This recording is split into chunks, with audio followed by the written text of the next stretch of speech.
Nataoko zay sitrako foko zay takatry ny saiko noho ianao e na misy ireo adiady na solo tamotamo nomeko anao e fa akantony anilanao sarotra amitsika ny fandao ka andrindrisy falasy anao taloha enao salany tsy ho faty efa nivoaty sika roa e mandramaty tsy mba ampirafy tapi fa inona ny tsampy fa inenao ny lokaloka fity nilazanao fa kantonyany lany mais pourquoi baby moi faire tout ça sati I need you my lady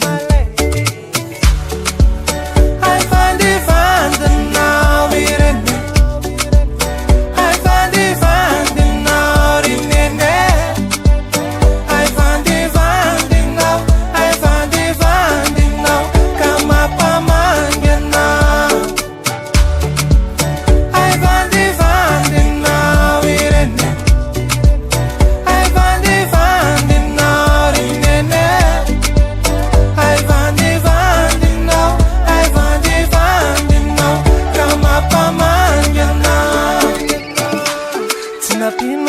le kulukuloko nandratsany foko